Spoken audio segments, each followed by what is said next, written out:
kebijakan-kebijakan pegawaian dan kebijakan-kebijakan administrasi itu ya memang cenderung mengikuti si patriarki tadi ya. Sehingga ada beberapa hal dan kondisi yang membuat kebijakan-kebijakan itu dibuat itu hanya untuk laki-laki.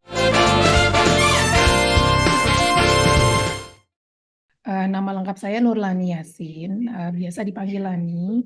Saat ini saya tinggal di Doha, ibu kota Qatar. Sudah tinggal lebih dari 13 tahun. Saat ini saya bekerja bersama di Qatar Energy, commercial analyst. Qatar adalah salah satu produsen gas alam cair terbesar di dunia. Sehari-hari saya juga seorang ibu, anak saya perempuan, umurnya 8 tahun. Jadi kegiatan saya selain bekerja juga sebagai ibu rumah tangga. Jadi itu kembali ke bagaimana kita melakukan manajemen waktu yang baik, ya. Kemudian tentunya kita juga harus punya komunikasi yang baik dengan keluarga dan juga dengan kantor. Saya merasa sekarang sudah lebih banyak baik di Indonesia maupun di sini di Qatar itu juga saya terlihat ada peningkatan.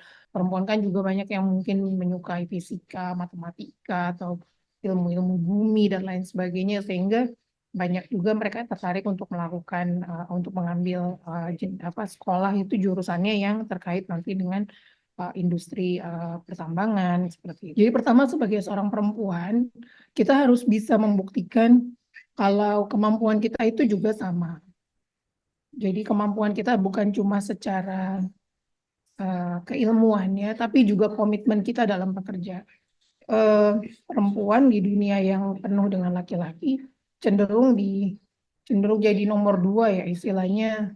Kalau ada pemimpin harus ketika ada promosi atau ada pemimpin dari satu organisasi, kecenderungannya adalah yang dilihat yang laki-laki dulu gitu.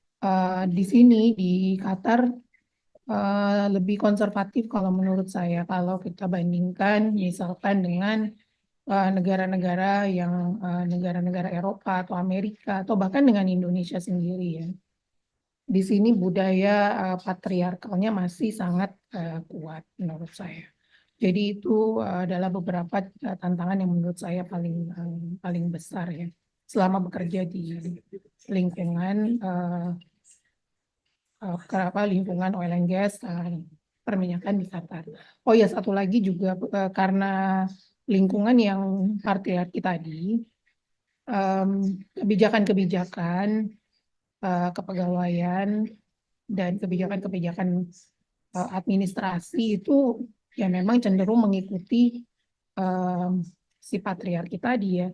Jadi sehingga ada beberapa hal dan kondisi yang membuat kebijakan-kebijakan itu dibuat itu hanya untuk laki-laki gitu. Jadi kalau kita lihat company policy misalnya kebijakan perusahaan itu pasti yang disebut misalnya istri dan anak-anak gitu. Jadi nanti seperti orang-orang seperti saya yang disponsori oleh perusahaan, saya harus bertanya lagi gitu, apakah saya memiliki hak yang sama ini. Jadi kadang-kadang itu tidak tertulis secara jelas dan itu perlu kita tanyakan kembali.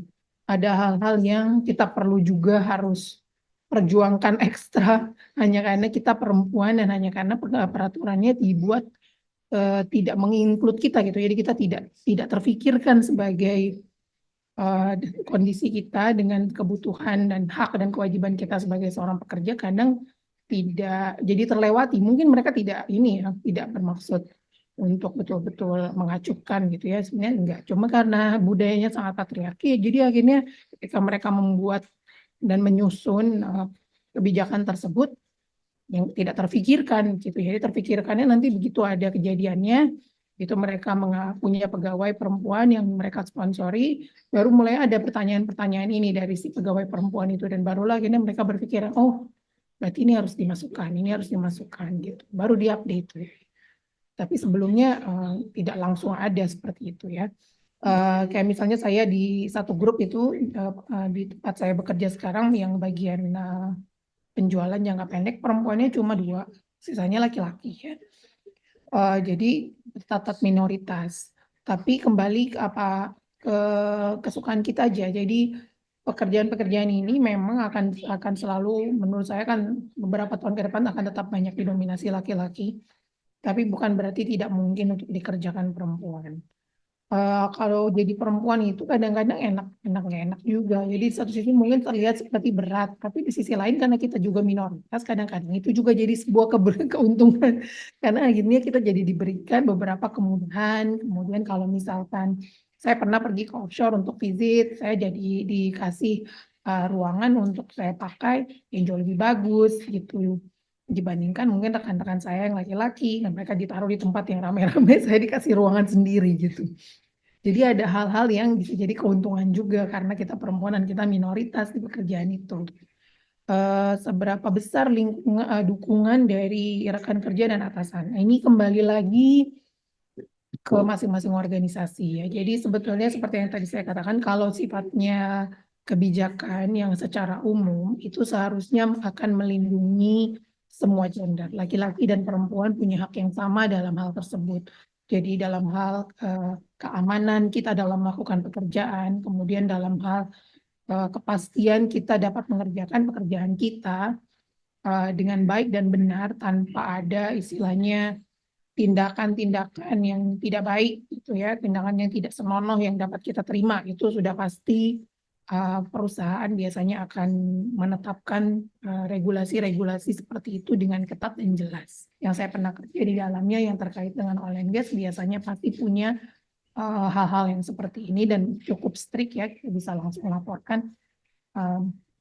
Tentunya dengan menyertakan misalnya ada bukti-bukti dan lain sebagainya. Tapi kita cukup terlindungi dari sisi skema pensiun.